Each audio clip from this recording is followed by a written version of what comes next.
Good people, good people. It's another Wednesday, another episode. Easily podcast. Got a couple of things to talk about. Obviously, importantly, the news that busted out today about playing next week, people not playing, all that good stuff. We'll discuss that. Who's on the roster, who's still supposedly hurt, all that good stuff. We'll talk about that as well. Big game last week, clinched the division, clinched the number 2 seed, made those things happen. There's no changing that, right? There's no going back. That's happened. It is what it is. We in there. This week, we got a game against the Giants. Honestly, not a lot of intrigue or interest in that particular game because it has no outcome on us, right? That has no outcome. We've already locked in basically the number 2 because we would need both teams that are playing each other to lose, not tie, but lose, in order for us to be able to get the number 1 seed. And they can't both lose because they play each other. And that's the Vikings and the Lions. So it is what it is. Things happen. We shouldn't have lost to Washington, but we did. But we still had the number 2 seed. So that's what's important. So go ahead, get this thing started, get the crackling, popping, and all that good stuff. Got my man Wyatt on the scene. Wyatt, what up? What's going on, Cool? What's going on, Eagles Nation? A lot to talk about this episode. Last week of the regular season rolling into the playoffs. There's a lot of news. Yes, sir. And our first comment, we got Philly in the building. She says, Happy New Year and go Eagles. Definitely Happy New Year. Definitely go Eagles. As you know, last week we recorded, so this is our first live episode in 2 weeks. Feels good to be back live. So everybody, make sure you tune in. Make sure you show your people some love. Make sure you like, share, and subscribe. Especially that share, but like and subscribe is very important as well. So we're going to bang this thing off. We're going to get a little hype. And then y'all know where we're going. Because if you watch, you already know the format. It don't change. Nothing changed but the limp. Let's go.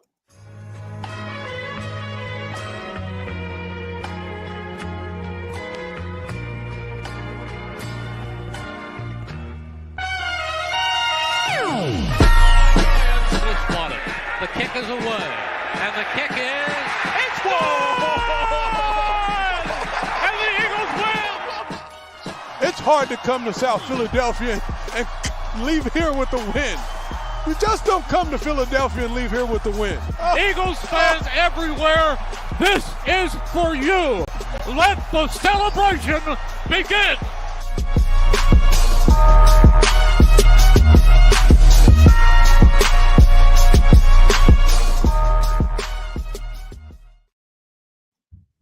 All right, y'all, we back in the building.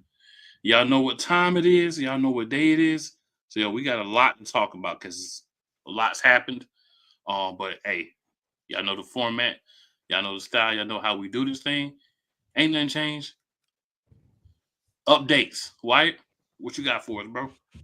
Yeah, as you mentioned already, Eagles are at the number 2 seed as of right now, and it's looking like they're most likely going to be playing the Packers here in the wild card round. They could also play Washington as well. They would actually need Washington to lose to Dallas this week and for Green Bay to beat Chicago. So, I can't foresee both of those happening unless Washington decides to sit players, but they're just fighting for seeding as of right now, so I don't see that happening. So most likely, and looking like probably facing Packers here in Wild Card Weekend, and they're missing one of their top defensive players with Jair Alexander missing the rest of the season now. Yep. Other than that, go ahead, man. Sorry. I was just gonna ask what else you got for us. That's all. Oh yeah, CJGJ has been named the NFC Defensive Player of the Week after having 2 interceptions, which we'll get to when we break down the Cowboys game and everything. That's just another Eagle with another Player of the Week here. We've been seeing that a lot. A lot of it was Saquon, but we've seen like Zach Bond get it. Now CJGJ. Definitely. In another news, we ended up putting tight end CJ Uzomah on IR because as of today, Dallas Goedert has officially, he hasn't been activated as of yet, but his practice window has been opened. And even though today was a walkthrough, he was a full participant. So they expect him to be fully back for those playoffs here because I'm assuming he's not going to be playing this weekend. Right. Anything else? But other than that, no, I don't really have too much news. But we do also have word coming out of Philadelphia. Don't know if I believe it, but word come out of Philadelphia that one Jalen Hurts is still in the concussion protocol. I'll call hogwash, haberdash, and poppycock on that, but that's what we're being told. Personal belief. I don't know if you guys have any thoughts on it as well, but my personal belief is that they're using this as a crutch to not play Jalen Hurts, but he already missed pretty much 2 games. So now you're going to go a third game with him getting no snaps, no reps, heading into a playoff game against either Washington or Green Bay. These are the type of things that I say why I don't like Nick Sirianni as our head coach. These are the type of things, right? This does not make sense on multiple angles, but I'll just say that one right now. We'll talk about the rest later. Do you guys have any thoughts on the Jalen Hurts situation? Go ahead, what? I mean, from what I've seen, from what I just on Twitter and social media and everything, apparently he has to log like at least a limited practice. He actually has to participate in practice to clear concussion protocol. And obviously he missed all last week. And we just had a walkthrough today. So, I mean, if he could possibly like have a limited participation in practice here tomorrow or a Friday or something, then still be cleared. But I mean, yeah, it's not looking like he's going to be playing, even if he is cleared at this point. Yeah, I just think that's BS. That you still have him under concussion protocol, as you say. Dude was in stage 5 on Sunday, the day he received the concussion. So how are you in stage 5? Remind y'all, is the last stage of the concussion protocol, which means it was a very mild concussion. So how do you let the dude go damn near almost 3 games without playing? I mean, I understand you're trying to keep him healthy for playoff, but you also don't want a rusty quarterback who hasn't played in almost 3 games. I mean, because they only played 2-3 minutes of the first quarter of the Washington game to go in a playoff game playing the Packers, even though we don't know what they look like. I mean, they haven't been looking too good, or even just having to play Washington again with him not playing in 3 games. Like, that's stupid. Like, at least let him play 1 quarter. Just like I think you should let Saquan play 1 quarter and then take him out. But I don't like the whole concussion protocol lie, period. I mean, because honestly, I think he could have played last week. I mean, we saw Allen get knocked unconscious and came back the very next week and played. So I'm just not understanding how a mild concussion stage 5 quarterback is still under concussion protocol almost 2.5 weeks later. Yeah, so much to get into. Like I said, we'll get into the whole Saquon situation and all that here in a few minutes. But boy. It's a lot happening. But, the easiest thing to do here is go bust down. Week 17, we know we had a lot of great performances. Who do y'all feel was our weakest link? I don't know, man. I'm gonna be honest with you. I ain't watched that first quarter. I mean, I really didn't watch the first quarter, so I don't really even know. I just heard what happened, but I don't. When I came in, basically second quarter, everybody was playing like they were supposed to. So, if you want to know my true weakest link, Michael Parsons.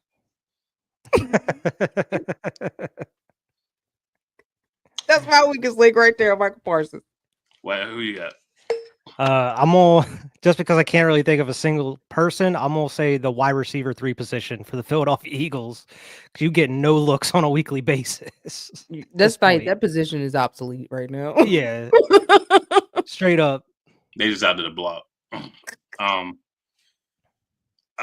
gonna say Nick Sirianni because Jalen Hurts didn't play, and because if you knew there was a probability that you were not gonna play the starters this week coming up, you should have got Saquon the ball more because there's a record that's out there. And I know he says it doesn't matter to him, but if we're being 100% honest, having that record etched in the history books with Saquon being a guy, that's a big look for him career-wise. That's the type of thing that could be the difference between him making Hall of Fame or not, right? And that's a big moment that you're taking away from him in the name of team. I understand the injury concern, but you could just give him a little bit of time and see what it does. But again, we'll get into that later. But that's my weakest link. I'm going to go with Nicholas Sirianni for the Lord knows how many umpteenth time this season. But there's a lot of times even when we're playing well, he has been the weakest link, and he's continuing to be the weakest link. All right. Elite performance of the game. Diva, I know you got somebody for this. No, I got the whole D line. Okay. Straight up. What? I'm gonna go Kenny Pickett. Surprisingly, even though he didn't play the whole game, I wasn't sold. I didn't think he was gonna come out and show out like as well as he did, at least based off of the Washington game. Didn't really have much confidence in Kenny Pickett whatsoever going into this, even with a weak practice. But after those first 2 drives, he was able to get into a rhythm and find open guys, make some big time throws and everything. I was pleasantly surprised on his performance in this. Just sucks he had to go out due to the rib injury and everything. I want to give a secondary shout out to Tanner McKee. Yes, sir. Mm-hmm. Like Jordan Mailata called him, I think he called him the Mormon Missile. Mm-hmm. Should have been playing backup the whole time, man. Yeah, I want to give him a shout out. He came in and looked really good in his time. But I have to give Devontae Smith my player of the game, my elite performance. Last week, the drop ball cost us the game. There was a couple of things that did, but that was one of the plays that had it went differently, even with everything else the same, we would have won the game. So bouncing back, having a big game, he put that behind him, came out, multiple touchdowns, over 100 yards, had a really good game. So want to shout him out for that, and that's going to be my elite performance of the game. Great performance and a bounce back on top of that. But we got to get a Mormon Missile some love. That's the man that we need out there this week. Mm-hmm. Won't look as good with the back. Well, he might look good with the backups. This is probably all the people he's played with, so he might look good with him. All right. So now we get to go back to a part of the season that is very happy for us. Dallas Cowboys talk a lot of trash. All into football team, whatever you want to call them, cowgirls, whatever, right? Talked a lot of trash. But they got swept this year by your Philadelphia Eagles. And for getting swept, I just want to play a little something to remind everybody of how we troll how the Eagles troll Dallas in Dallas. Here we go right now. We got a kicker with a pick. The Indianapolis Colts have traded the 49th pick to the Philadelphia Eagles. To announce the Philadelphia Eagles selection, please welcome from the University of Louisville, kicker David Akers.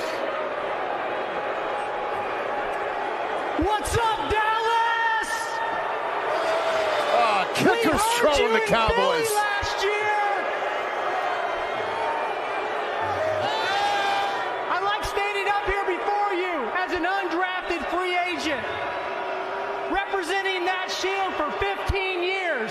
Tonight, I'm representing the Philadelphia Eagles, NFC East champs, divisional champs, NFC champs, and world champs. The world champs. Hey, Dallas, the last time you were in the Super Bowl, these draft picks weren't born. Tonight, we are welcome into the Eagles Look at Doug family Peterson. with the 49th pick in the 2018 draft. The NFL would like to represent the Philadelphia Eagles, Dallas Goedert. He is the tight end from South Dakota State. Go Birds! Great moment. A lot of those things still hold true. The draft picks this past year and the upcoming draft picks weren't born the last time Dallas was in the Super Bowl. A lot of us here, if we were born, we were small children the last time Dallas went to the Super Bowl. So I just want to say, David Akers, you are a legend just for that, sir. Thank you for allowing us to have that clip, and thank you for doing that for us. And Dallas fans, all that still applies. And hopefully, because none of us can see the future, but hopefully we'll be saying the same thing after this season. David Akers started that off. Well, let's now get into the Week 17 review of Philadelphia Eagles versus the Dallas Cowboys. Eagles Diva, what would you like to talk about in regards to this specific matchup of wonderfulness? Man, besides playing, these boys got beat by a second streamer and a third streamer all in one game. How do you get beat by a second and a third string quarterback in one game? And this was probably crazy or not, probably one of the best games, even better than the game we played when we actually had our quarterback in. Like, we really ran out there, and O-line was amazing for Kenny Pickett, for Saquon. That O-line is something special. Just by the way they be blocking and making, holes for Saquon. And just, like we said, we were surprised in Kenny Pickett and how he was able to come out and dice up Dallas the first half until Michael Parsons with that cheap shot on Kenny Pickett caused him to go out. But then you had Tanner McKee come in and do what we knew that Tanner McKee could do as a backup and kept slicing and dicing him again. Defense was on fire this week. As I say, I think CJ needs a C on his jersey because he made a big difference. He had a pregame speech that was amazing. He had 2 interceptions. Jalen Carter was absolutely amazing. Davis got a turnover. And it was just all around a very good defensive game. And I just hope those boys keep building and building on the defense. On top of that, Sidney Brown slam was amazing. Was amazing. So yeah, it was a really good game. A lot of us probably wasn't feeling too confident about this game. I think Dallas probably thought they had this in the bag, but nowhere near. So good game, guys. Wyatt? Yeah, I mean, like I mentioned, I was kind of a little pessimistic going into the game, just having a backup QB, and we saw what Kenny Pickett was able to do last week and everything. But it kind of started out a little rocky just because there really wasn't too much creativity as far as the offense was concerned in those first 2 drives. First drive, you went pass, and just went 3 and out. Second drive, you just go run, run, run. You're not, going back and forth between, really little short screen passes or middle of the field stuff, and then you're running the ball. There just wasn't enough consistency with the offense. And then by that third drive, they started to get some stuff rolling, these short little slant passes, finding guys a little bit open. They're bombing it open to AJ Brown, Devontae Smith, even Calcaterra had that nice one-hand grab. It was like a 20-yarder. They were actually able to move the ball pretty efficiently throughout the rest of the game, even once Tanner McKee came in. And that defense, it started out a little rocky as well, looking kind of towards the back half of that Washington game, how they were looking, but they really started to tighten up. They were kind of letting a lot of runs go in that first quarter or so, especially with missing Nakobe Dean in there. But you also had GJ back, who was able to make a couple big plays here, especially the pick 6, the other interception. But the defense just picked up after some adjustments right up where they left off throughout the rest of the season here. They were a monster. They were forced to be reckoned with, turnover after turnover. I think it's like 8 turnovers in like the last 6 quarters or something like that. It's insane. So, I mean, the defense, we know they're for real. I mean, yeah, you're going to have these little mishaps or little screw ups every now and then, but they're going to get their act together and, perform up to par. And it seems like the offense we can't get past some of those slow starts as far as the first quarter goes. So hopefully they're able to kind of figure some stuff out going into the playoffs and a wild card. That way that's not happening. But I mean, I was pleasantly surprised with this offense, especially with Kenny Pickett. And even though I was one of the ones screaming for Tanner McKee to come in, it was a little nerve-wracking having Kenny Pickett leave and then having to rely on your third string. But even with the limited throws he had, I think it was 2 touchdowns on 4 throws or 5 throws or something like that. But I mean, I'm pleasantly surprised with this offense. They were able to make something happen without Jalen Hurts in there. And overall, man, you can't complain about a 41-7 game and then sweeping the Cowboys on the season. It was a nice little bow there. Yeah, definitely. I want to say, when I say run more, not necessarily just this game. I feel like there are a lot of opportunities throughout the season where you could have had Sirianni and Kellen Moore just in situations say, you know what, let's bust out a couple more runs here and there if we know this guy's on pace to hit this and we know that there's a possibility that we would not allow him to get it by taking him out at the end of the season. Mm-hmm.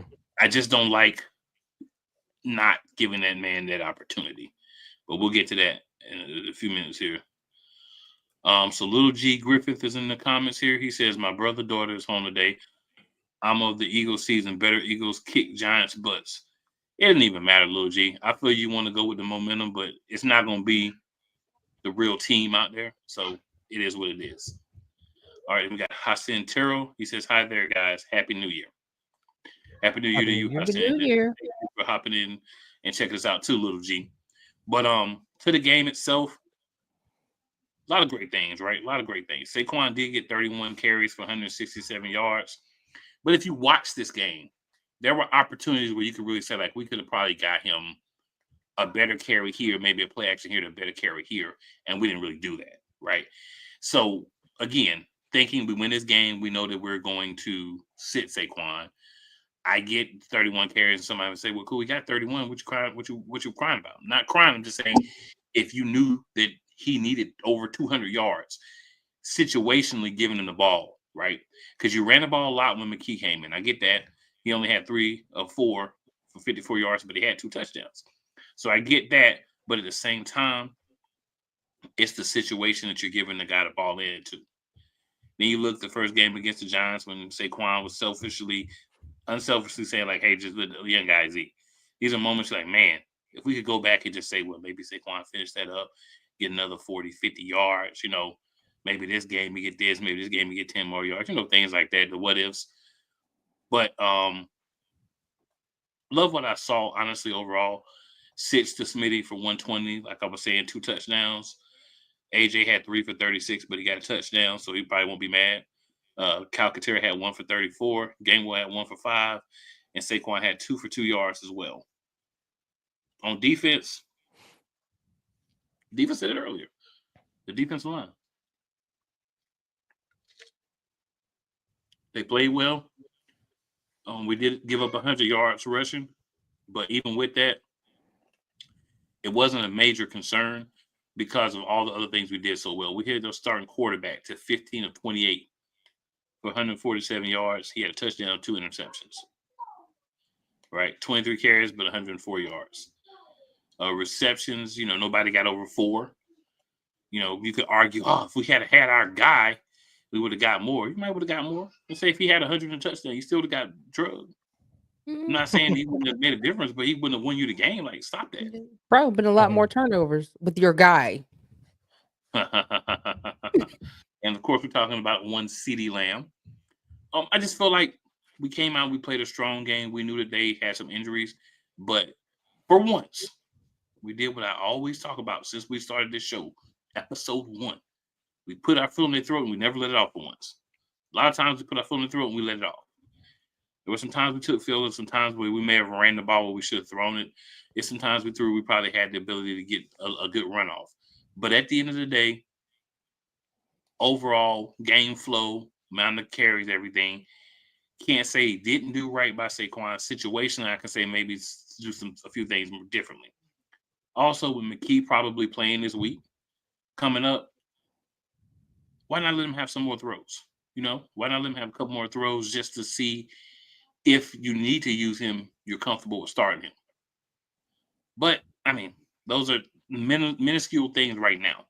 But once those playoffs hit, maybe a guy not having some reps, maybe a guy not getting involved, it could hurt.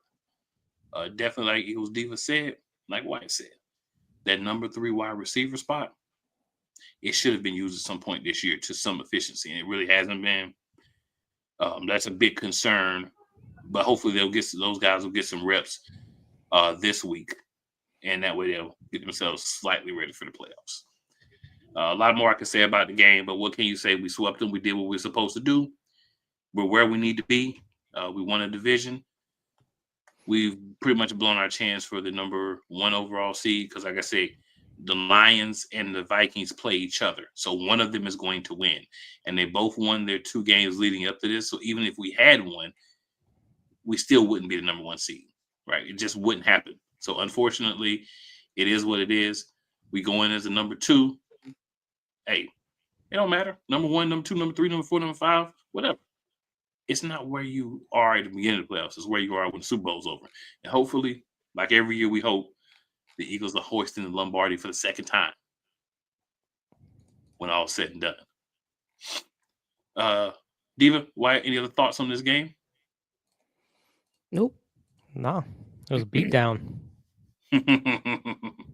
it was quite a sight to behold. It was very nice to see. And, you know, the same Cowboys fans that was laughing last week and talking about, y'all got beat by the Commanders. You want to cry. It doesn't matter. Whoever lines up, that's who plays. When you get drugged, now you want to say, you know, we didn't have this, we didn't have that. We have a starting quarterback. Once the game started, he went down. Your guys been playing for weeks. And also, I have to quickly address the foolhardy comments that Micah Parsons made. Sure. If you don't look at the score, the game is close.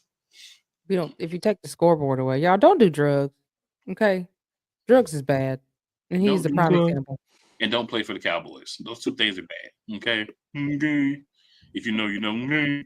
Don't do drugs. Okay. But yeah, so time to hit the first commercial break. And then we will return, get things cracking. Rams fans all around the world. It's a beautiful thing to be a Rams fan right now. Stafford's back. We're going to see about Cup. And running back Kyren Williams to return. Lend me your ears, or should I say lend Playmaker your ears, as he breaks down week by week everything in the Los Angeles Rams canon. Number 99, Aaron Donald. Can't wait for 2029 to come to know that you are going in the Hall of Fame, and it should be first ballot, no questions asked. Join the Playmaker as he breaks down everything Los Angeles Rams style in Ramily Talk on the Playmakers Blog Network YouTube channel and where you can find podcasts. Oh, yes. The tradition, the pageantry, the spectacle, the history, the slut. Wait. I gotta rep my brother's stuff right. All my DMV soldiers, stand up! And welcome to the Commander's Gridiron Report. You want your Commanders to be repped right? Well, D. Willie is your man. Commander's Gridiron Report. Every Tuesday at 11:05 a.m. Eastern, 10:05 a.m. Central on the Sotoba Media YouTube channel. Music by J. Cool. Join Ryan McCarthy. I became a Jets fan because Kermit the Frog was my favorite Muppet because he was green, and the Jets wore green. That's how I became a Jets fan. And Dustin Henry. ESPN is cashing all in on let's pay a few personalities and we'll just kind of fill in the gaps. As they walk you through all of the world of sports from their perspective. The Albany Empire, it's a literal circus. No credentials required. Where, Ryan, say the tag. Where you don't need a press pass to talk sports. Live every Tuesday at 8 p.m. Eastern, 7 p.m. Central on YouTube and where you can find podcasts. Drew Willingham. In this case, yeah, you put the blame on Kyle Shanahan for apparently not preparing the team enough for the overtime rules, supposedly. Cole Johnson. Peyton was considered the winner, and he was the darling of all darlings for Gerald. With a special appearance by Tyrone Alizé McDummy. Ain't nobody calling me. Text delete. Join these two football enthusiasts as they give you Total Football Talk. Live every Monday at 4 p.m. Eastern, 3 p.m. Central on the Surtoba Media and the Comey Media YouTube channels.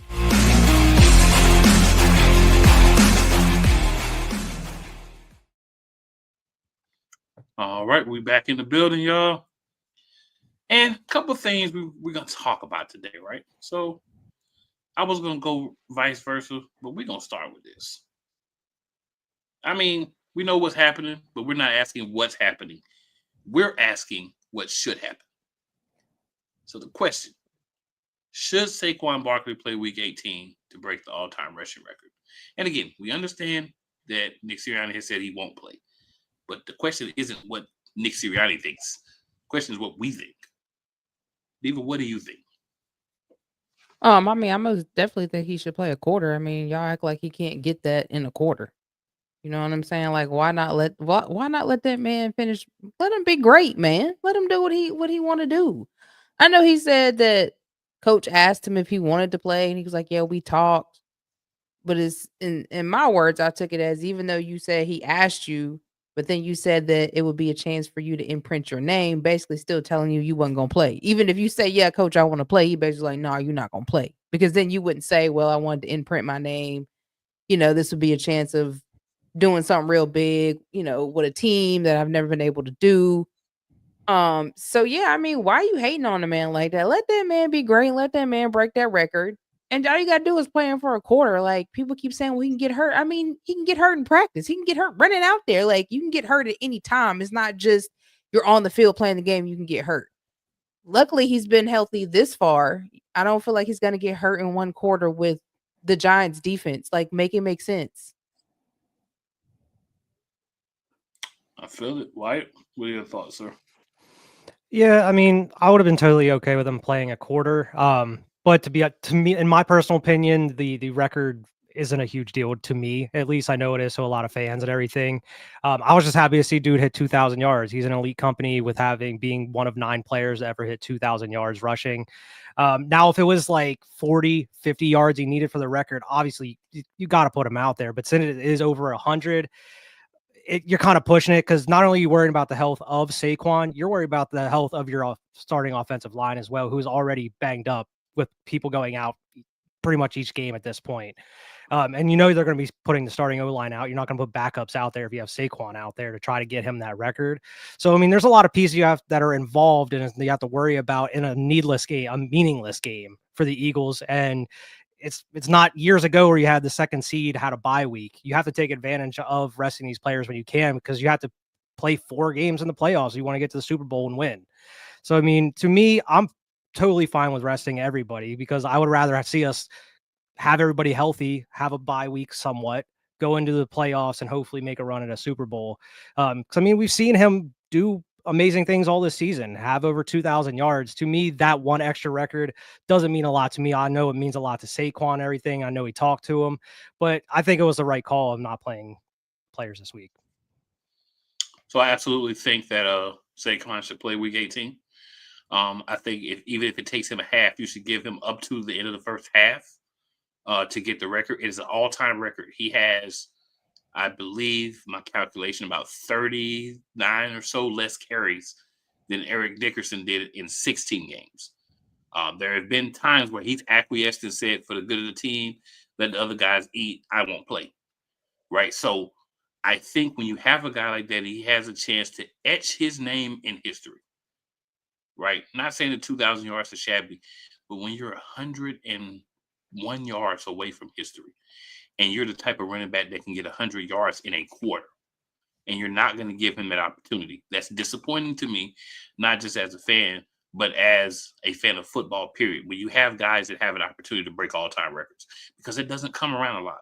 There hasn't been many people that have been able to keep the pace, not just this, but sacks, interceptions, anything, right? Total receiving yards for season, anything. It's very hard to get close to making history. And when you have a guy that's close, you talk about injuries. I know that we've had a lot of injuries with Becton. You can throw Tanner McKee in. I mean, not Tanner McKee, but the guy that was going to be the starter. And he's played well when he's played. So you can throw him in for Becton, right? You have somebody that's kind of injured. You want to bang up on the line. I think you have some guys on the bench that you could throw in with your 2 or 3 starters and still be a good enough line for him to be able to go for like a quarter and a half. I'm not saying play him the whole game because I don't think that would be a wise decision because at some point the Giants are going to start getting mad, right? Probably around halftime, halfway through the second quarter, because they're going to probably be getting beat really badly. But also, this is a Giants team that just shot themselves in the foot, right? Or if we want to be really personal with them, this is a Giants team that did a Plaxico Burress, shot themselves in the leg when they had everything in place. All they had to do was lose. You go out and win. So it would be so Nick Sirianni in the back of his mind to be like, we're going to put all the second and third string guys out there, and then maybe we lose the game, and then the Giants get a worse draft pick. Ha, ha, ha, ha, ha. Stuff like that. Like, it just irks me. Like, I'm not saying that he's thinking this way, But the press conferences he's had, the way he talks, the way he does things, those are the type of things I feel like he's more looking at than taking a player on your team that is so close to, I say, football immortality. Because no one thought anyone would ever break OJ's old record, right? Keep in mind, for those of y'all saying, oh, Saquon would do it in 17 games, OJ's record was in 14 games. It took Eric Dickerson 2 more games to break OJ's record. And again, even though they've both played 16 games, he has 39 or so more carries this year than Saquon Barkley. And also keep in mind, we play in a time where the passing game is focused on a lot more, right? So there's a lot of things that come into play where this record may not be broken for a long time. And I'm just disappointed that Saquon didn't at least get an opportunity to go out and say, hey, we'll give you a quarter and a half or so. And if you can't do it, you're coming out. But this is your opportunity. I feel like he should at least got the opportunity, but they didn't give it to him. This is another questionable situation that I'll put all on Nick Sirianni and his inability to be a real head coach at times. Read the room and understand the historical impact of letting this man play part of this game. It's just, my personal opinion, but I don't like it at all. Beantown Breakdown, my boy Bobby says, Happy New Year, my guy. Cool. Side note, F the Giants. I hope y'all win by 40 and Barkley goes for 200 on the ground. Well, Bobby, unfortunately, not going to play thanks to Sirianni, but he should. He should have the opportunity to break the record. And last point, his old team. You're not going to give this guy the opportunity to go out against a team that didn't want him and break the record. Come on, Nick. This is why I don't rock with Nick. This is the type of reasons why I don't rock with Nick. It's not like Nick is a complete idiot. I've made it seem that way at times, but it's not like he's a complete idiot. But when it comes to some of these situations, like, why wouldn't you at least get a guy an opportunity? Like, this is just crazy work for me. Yeah, I mean, if they were really serious about it, they should have just kept him in throughout the rest of the last game. See how much he was able to get. And then, like, depending on how much he had after that, then, yeah, play him this game. But since it's over 100 yards, yeah, I mean, personally, I wouldn't risk it. Yeah, 31 carries. I mean, he had enough carries. He had 31 carries. But I was saying, like, they sat him out most of that fourth quarter. Like, you could have just kept running him. He could have possibly had that record in that game against Dallas. I would rather not have him rush 40 plus times in a game. I feel like that would be more detrimental to him getting hurt than being fresh and playing for a quarter or two. Only a week later, though. It's not that it's not that long. Right, but I mean, you have a guy that's already ran for 31 carries. You put him out there for another 5-10 carries and he gets hurt, then that's a whole different situation. Because it's like he's never freak things happen. AJ got hurt last game of the season last year and missed the playoffs. Easily could happen in this game, not just for Saquon, but any of the offensive linemen, any of the wide receivers. He can get hurt the first play. He can get hurt the first play in the playoffs. He can get hurt the first play of the playoffs. He cannot play it all this week and get hurt in the first play of the playoffs, him or anybody else on the team. So it's not like, oh, if we keep him healthy this week, that means they're going to be there throughout the playoffs. They can get hurt anytime. Yeah, but why risk it? Just to have a record? Chance to make history. That's why I risk it. I guess. That's why you risk it. I don't just because Eric Dickerson has that record. I don't consider Eric Dickerson one of the top 5 running backs of all time.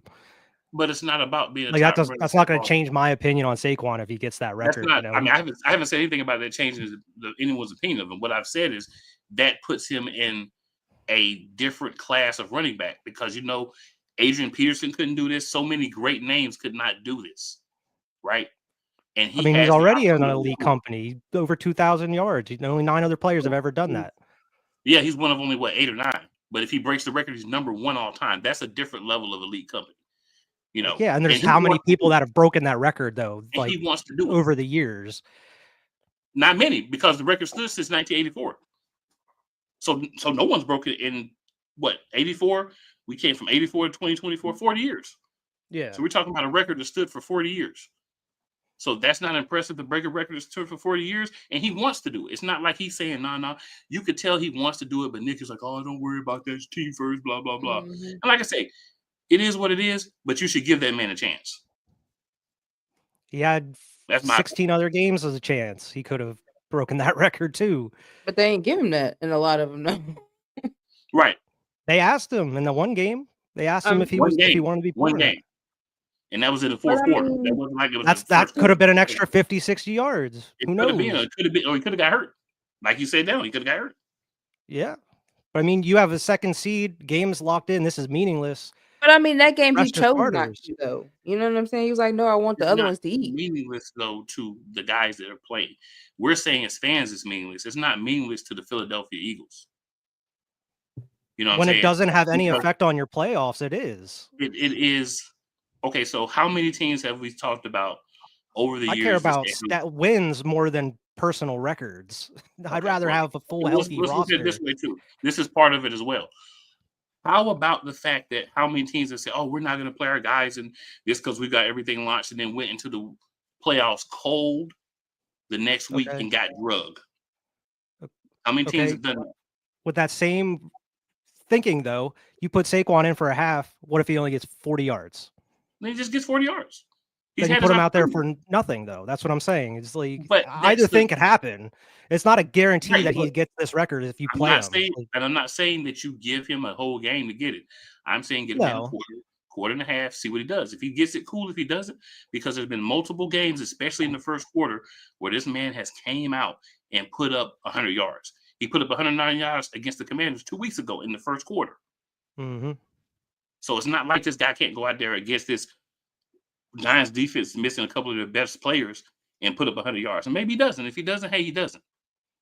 But I feel like he deserves the opportunity to do so, and that's being taken away from him. Beantown Breakdown says, real talk, though, I think he gets the first half and then they sit him. Sienna said they're sitting him the whole game, Bobby. All right, Damian says, breaking the record helps him get closer to being in the Hall of Fame when the time comes. It does, because I think he could be in the Hall of Fame without the record, though. He could be, right? Could be. But if he was to break this record, he's going to go in the Hall of Fame. If he falls off the rest of his career, if he is at one point the all-time leading rusher, he's going to go in the Hall of Fame. I'm not saying he couldn't do it without it, but if he was to break this record, and again, this is not something where Saquon is saying, yeah, I don't want to play, I'm good. He's like, I really want to, but I understand for the betterment of the team. Yeah. So he wants to do it. He wants that opportunity. He's been a good team player all year. There's been games where he could have got more carries. He didn't. There's been opportunities where the passing game has been proficient. Cool. He hasn't complained at all this season. I know people say, oh, why would he complain? He's had all this. There's other guys that have had more carries than him. He's just been more explosive. He's had a lot of 20-yard carries, a lot of 15-yard carries, and all that. All I'm saying is you should give a man opportunity. If he doesn't get it, he doesn't get it. But you should give the man opportunity, but they're not going to, so it is what it is. Yeah. All right. And now we're going to roll, of course, to our playoff update. So we know the playoffs are here. We know there are teams in the playoff, right? Obviously. But as far as who's in, if I remember correctly, it's pulling up now for me. It's taking a minute because, when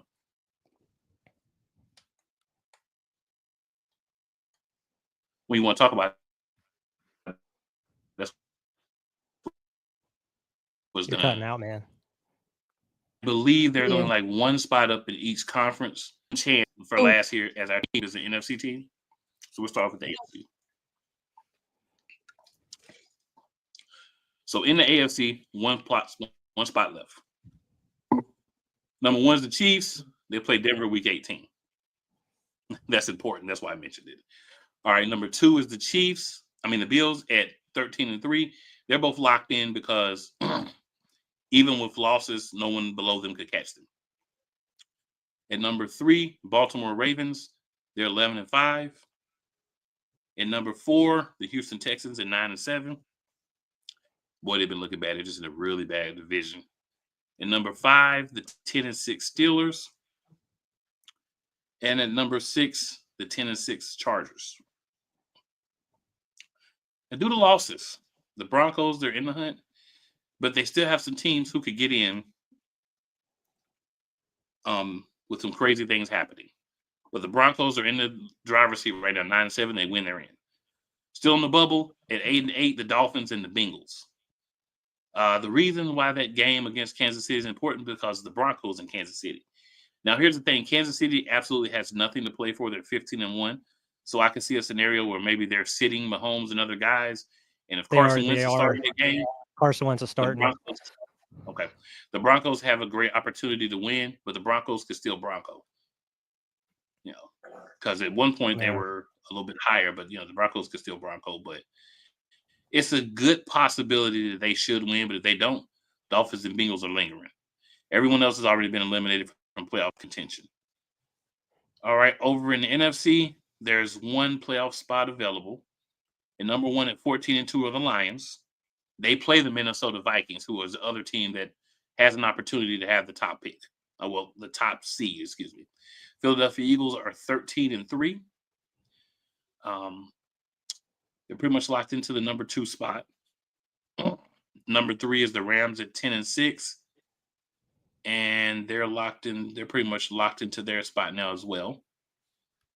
At number 4 is the one that's up for grabs. So that's why I'm skipping that one. At 5, we have the Vikings, who are 14-2.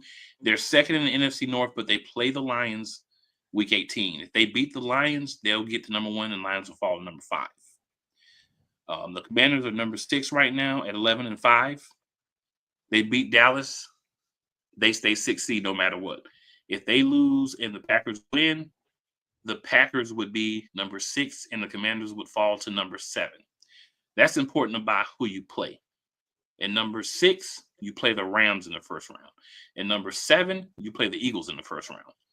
And if I'm the Commanders or the Packers, I would rather take my chances to get the Rams than the Philadelphia Eagles in the playoffs in the first round. That's just me. So I think it's a lot of motivation to play well. Obviously, Eagles podcast, we're Eagles fans, so that's why we think that way. But that's a really good defense most of the time. Didn't look as good against Commanders 2 weeks ago, but for the most part, it's been a really good defense. So I would want to skip the best defense I might see outside of possibly the Super Bowl if I could by winning. All right, and then the number 4 seed right now is the Tampa Bay Buccaneers at 9-7. The first in the NFC South. The Atlanta Falcons, they're second in the NFC South. They're 8-8. So if the Buccaneers win, they're in. If the Buccaneers lose and the Falcons win, the Falcons are in. So it's just that simple. And in those games, the Buccaneers play the Saints and the Falcons play the Panthers. So those are divisional games for them. Whoever wins, wins. It'll be fun to see what happens with those. All right. Wyatt, we'll start with you. Any thoughts about the NFC playoff picture? I know we really don't care too much about the AFC until it gets to the Super Bowl if we're on the other side. But any thoughts about the NFC playoff picture? And who would you prefer to play if you were the Eagles? Man, I was going to say, give me any team as of right now. I feel like the Eagles, fully healthy, can beat any of these teams. But I mean, as far as wild card round, I'd rather go against some Packers. Fair enough. Diva, any thoughts? And if you have a preference, who would you rather play? I mean, I feel like the Eagles can beat either one. I feel like we could beat the Commanders. Technically, we would have beat them last game if defense would have did what they were supposed to do, and Smitty wouldn't have dropped that ball. So I'm not scared of neither one of them. Packers really aren't playing nowhere near where they was maybe like 6 games ago. They fell off. Mm-hmm. Commanders can be contained, as we see. We matched up really well with them as long as the defense plays well, and we got Jalen back. So I'm not give me either one of them. Bring it on. Facts, big facts. Hey, I'm with it. I'm not mad about it at all. I think it's interesting. My big question will be who wants to play us, right? I don't care who we play. I just asked the question just to get y'all thoughts. I don't care who we play. We could play anybody in the playoffs. Really, the first round would be good. But I think what's interesting for me is the opportunity to go out if you're those two teams and posture, especially if you're Washington, right? Because Washington's beat us, we've beat them. It's hard to beat a team 3 times in the season, so there is honestly a slight bit of relief that we won the game because we won. So, I mean, we lost the game, so we don't have to worry about if we see them in the playoffs, worrying about you play teams 3 times. It's hard to beat teams 3 times, which is true. It's hard to beat teams 3 times in a season. So It's hard to beat somebody in your division twice in the regular season and in the playoffs because they've seen you 3 times. They've got the extra bit of motivation. Taking it away by unfortunately giving up the loss, but that did help us by knocking a couple teams out of the playoffs. So I'm not upset about that. I'm never upset when we knock competition out of the playoffs. So there was some bright lining, as we talked about last week, to losing. But we got back on track. We took care of what we needed to. So, there's that.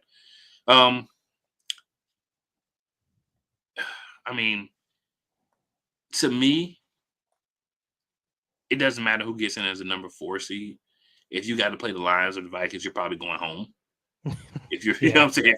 So it doesn't matter who wins, whether that's the Bucks or the Falcons, you're gonna get dog walked at home by the Lions or the Vikings. Especially if the Lions lose and end up in 5th place. Oh yeah, they're gonna be mad. Big mad. Going to destroy whoever they play. And both of those teams play in a dome. So you're gonna be playing in a dome, so you're not gonna have to worry about elements at all. Oh yeah. I wouldn't want to be the winner of the NFC South this year. I really would not want to be that team.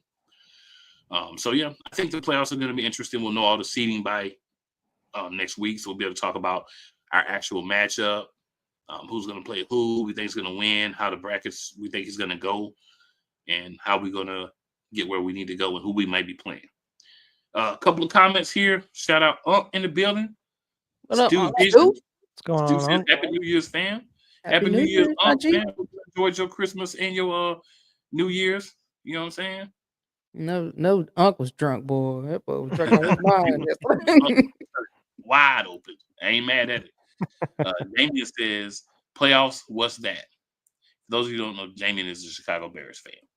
Damien says, hearing Lions, Vikings, and Packers in the playoffs makes me want to puke. I can understand it. If everybody in my team made it the playoffs with me, I would want to puke. Washington, talking about you 2 years ago. We could have been the first team ever. And what did Washington do? Well, Washington always did it at time. Choked it away. Great job. Unc says, drunk right now. Oh, I believe that, Unc. We know. I believe that. Ain't no doubt about that. But we appreciate you tuning in, though. Real talk. Real talk. All right, y'all. So what we going to do here, take another quick break. We'll just take a quick one. And then we're going to roll back through. And we're going to preview the final game of the regular season. We have a lot of backups playing, but, we do what we do. We'll find a way to make it slightly interesting. How about that? I don't know what it is as of yet, but we got a few minutes to figure it out. We'll be back. Whether it's news, the largest egg producer finds bird flu in chickens at a Texas plant, weather, devastating tornadoes rip through the heart of the United States, inspiration, a breast cancer survivor completed the journey of chemotherapy, and now begins a future one of matrimony or sports. Michael Jordan is shown on a photo with Diddy. LeBron James has a video extolling the virtues of a Diddy party. This has been yet another beating a dead horse presentation. We got you covered. BS3 Network proudly presents The Morning Shift with Cole Johnson.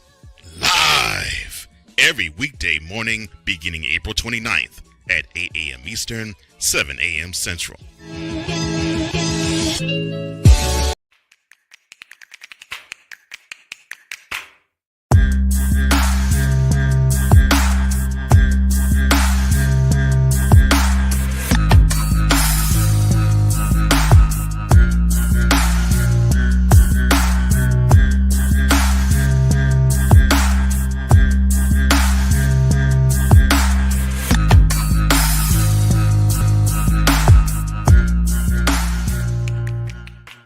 Join the transporter to Hades. Your butt and gut becomes one.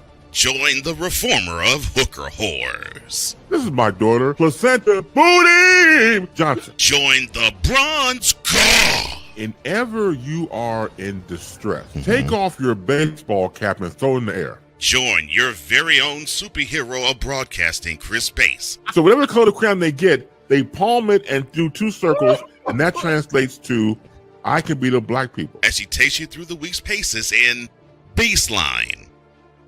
Live every Saturday at 8 a.m. Eastern, 7 a.m. Central. No, Pacific time zone people, just stay asleep when this is on live and just catch the recording. Oh, I'm sorry. Exclusively on the Chris Base YouTube channel. Everything Boston. I love you morons. New Kids from the Block, New Edition. Dear whatever the law firm is. Sincerely, the U.S. Supreme Court. Ben Affleck, Matt Damon. Go yourself again, Jason Whitlock.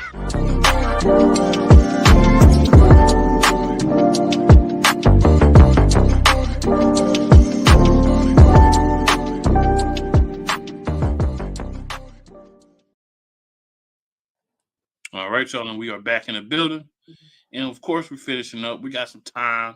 If we don't need it, we don't need it, but we got a little time just to talk here about our final regular season game of the year. And that's going to be our Week 18 preview against the New York Football Giants. So, Diva and Wyatt, we know it's probably going to be our backups for the most part across the board, assuming offense and defense. So, I don't have really high expectations for this game. We're not going to see any starters. We don't have the possibility of, the record being broke or anything. So it's pretty much a regular season game. My thoughts would be just elevate the guys from the practice squad, play them, take the guys you're not going to play anyway, make them inactive, and just go out there and let people have fun. Screw the playbook. Just go have fun. I mean, you're not going to play anyway. Just go have fun. Basically. Why? What you got? Yeah, I mean, I think the only thing you can kind of say that would come good out of this game is that not just practice guys, but a lot of guys that wouldn't get action normally throughout the regular season. We get to see a lot of those guys out on the field, get them some experience, even though this is against the Giants, one of the worst teams in the NFL. I think it's good to have some guys out there on the field, see what they're able to do. That's not in like a preseason format. I know that's what a lot of preseason stuff is for, but it's good to get a lot of guys these reps in case they are needed throughout playoffs. Say if there's injuries, next man up type thing. That's the only real takeaway I can, see from it, getting some of these guys meaningful reps whenever they normally wouldn't at this point. So, I mean, try to do your best, I guess, put pressure on the quarterback. I mean, Drew Lock's not the greatest quarterback. So, I mean, I think even with our second or third stringers out there, we could probably beat the Giants.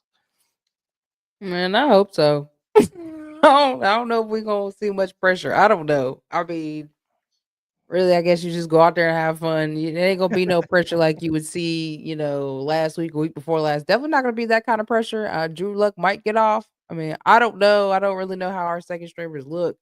Man, we have Eli Ricks and people like that back there. But a lot of them ain't got much rep, so they might just be out there just winging it. You know what I'm saying? Like, whoever came in running last week, I'm like, do y'all know who that is? Because it wasn't Will Shipley. I'm asking everybody, like, does anybody know who that running back is? Like, where he even come from? So, he's running pretty well though. I mean, he was hustling. But yeah, I mean, basically, you just go out there and have fun, man. Because I don't know.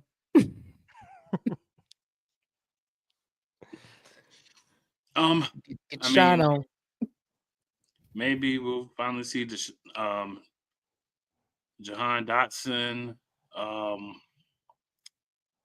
Guess Kyle Carroll have to play. Oh no, because Zuma's gone. So, the other guy we saw last week, I don't remember his name, but the guy Jay Jenkins. Yeah, he played he's like on the active roster and dropped like an open pass, but maybe he'll play. Let Wilson play. Yeah, get all these wide receiver threes out there so we can get them to do something, get some workout. Hopefully they step up in the playoffs if they're called upon. Hopefully. I mean, I hope Will Shipley's back so he can get some, so people can actually see what he can do. Because I don't know what the coaching staff be looking at, but yeah, maybe Gainwell will start. Oh, I would still sit him because I mean he's basically the second running back. I wouldn't play Gainwell. I'd play whoever was out there last week in Shipley if Shipley's available. Yeah. For real. And then like Wilson, Dotson, and whoever else is on the practice squad. Who's on the defense? That's the question. Like, who is on our defense and besides the starters? Like, for real. You know what? Let's go look. Yeah, we might want to look that up. Who's on the depth chart? All right, here we go. So, this depth chart does not seem to be up to date. Let me hold on here. Maybe Jeremiah Trotter Jr. Wild. Yeah, have him out there.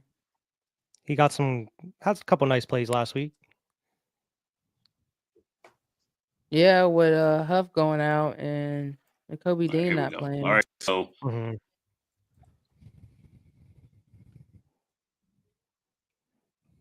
probably get to see Sidney Brown more. fullback Kari last. We've got Charles Harris is the outside linebacker. Lakin Vakalaki is the offensive tackle. Tyrion Davis Price, he'll probably get some run this week. Again, he played last week. Pari Nickerson and Tariq Castro Fields. O'Shawn Mathis, he's the outside linebacker. Mekhi Gardner, is on the practice squad. Danny Gray's a wide receiver. Paris Campbell's still on the practice squad. Andre Sam, KJ Henry, he's a defensive end. AJ Woods, he's a cornerback. Brett Toth, we know who he is, he's an offensive lineman. Kyle Phillips, he's a wide receiver. Gabe Hall is a defensive tackle. Dallas Gant is the inside linebacker. Right now, Will Shipley is still listed as out. I think you're talking about Tyrion Davis Price was the running back that played last week. He'll probably, if Shipley can't go, he'll probably start. If Shipley can't go, he'll probably be his number one backup. Shipley got a concussion too, I think. Yeah, we still trying to figure out when and where, but yeah.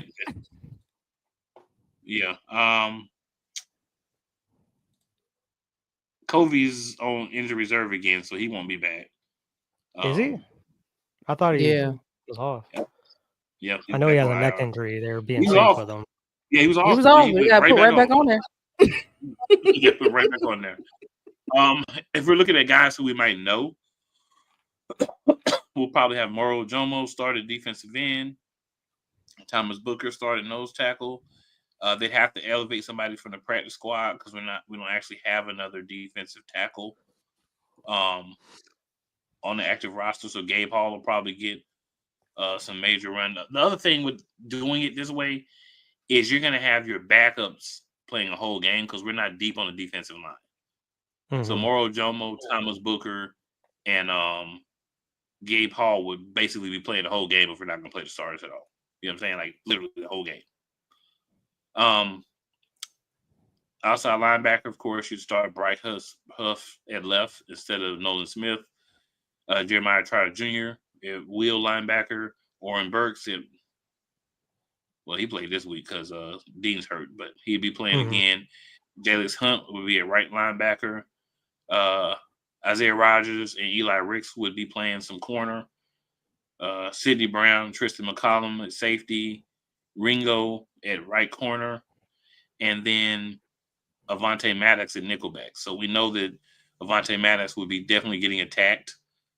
And it'll be the easy place right there. I mean, he made one good play last week. He did. He did. So according to this, apparently the Dolphins got rid of Aniyah Smith and he's back with the Eagles. Yeah, I saw that. What? Yeah, they have him listed on the depth chart here. Yeah, so he's on the depth chart. So apparently, maybe they had signed him for like a game or two and then cut him again. He's back on our practice squad, so we got him back. He's on the active roster now. Okay, well, elevate him and let him see what he can Johnny do. Wilson and Jahan Dotson, they act as a number one. Oh, well, Smith is on the active roster as of today. He is on the active roster. Maybe Dotson will act as the number one this week, but I mean, since he technically isn't started, they may not play him. Who knows? We've only got 5 receivers.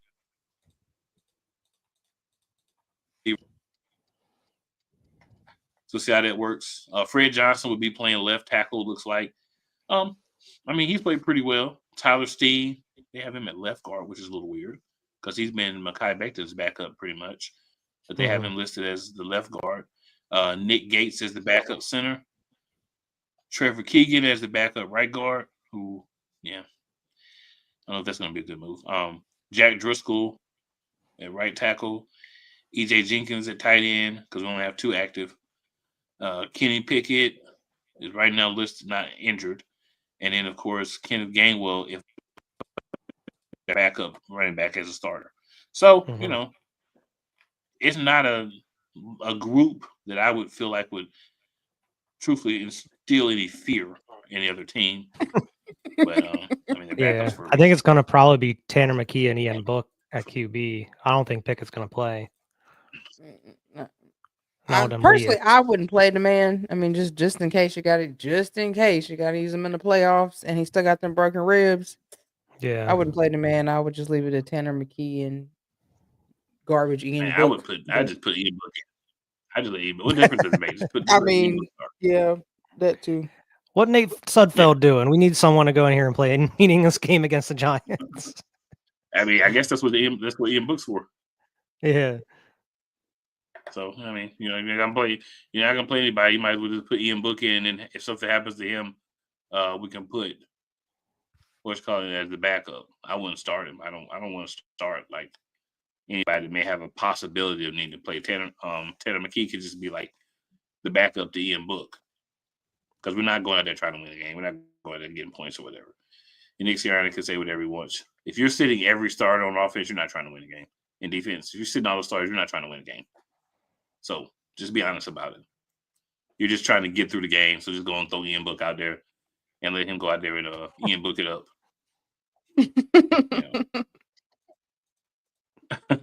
I mean, there's really nothing else I can say. Like, Screw up the Giants draft pick even more.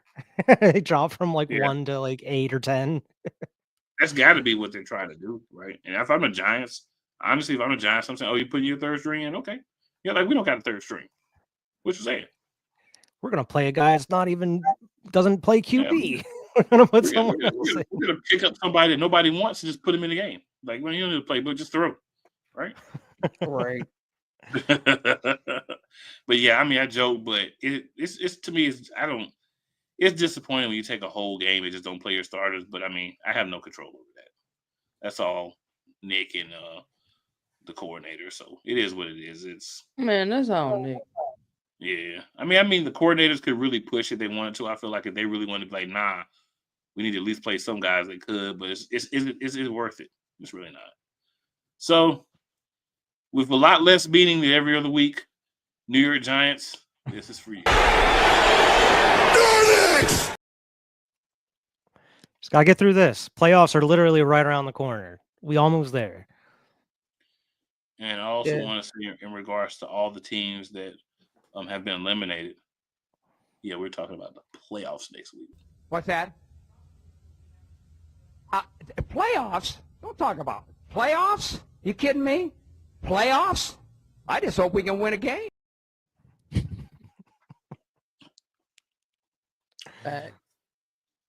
And I gotta admit, when I was going through the day, and they were like, Saquon and all the starters are going to be sitting, this was my first thought.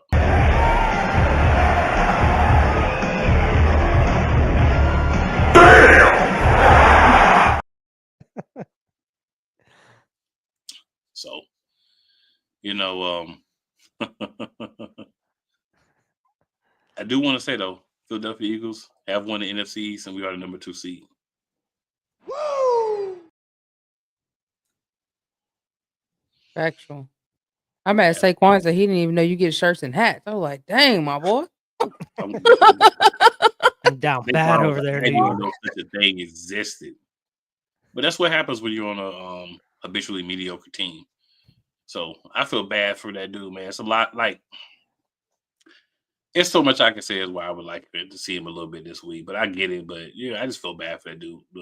What he had to put up with when he was playing for the Giants, man, for all those years. That's sad, man. But this one right here, this is what I believe is going to happen in the playoffs, and this one's for Eagle Diva. But the cream will rise to the top, oh yeah. We believe we're that cream. We gonna see. Oh yeah. But we believe that we're that cream. And oh, by the way, I know he ain't played last week or the week before. There's been a lot of hate on my quarterback, but this is what y'all need to do for my quarterback, our quarterback, QB1. Acknowledge me. With that being said, You already know. Watch that boy come out and slinging it against. I hope so. If he rusty, you can't get mad at him because he ain't playing. He ain't being played in 3 weeks. I know. You know what I'm saying? What, 5 snaps? So make sure you tell 4 of your friends and 4 people you may or may not like to come check us out live or on the replay. Either way, you still getting the goodness from the squad. And hit that like button. Yes, sir. Hit that like button and that subscribe button as well. 2021, 2022, 2023, 2024, now 2025. So, Eagles Elite, we in the building through the holiday season. So, we're going to go ahead for the last time. Make sure you check on your people. People need to love. They need to feel like people care, and it's never where you start. It's always where you finish. Eagles out next week. Anticipating a loss, but hey, we could fool around and win. It doesn't matter. So nobody else cares. Why should I care? We out.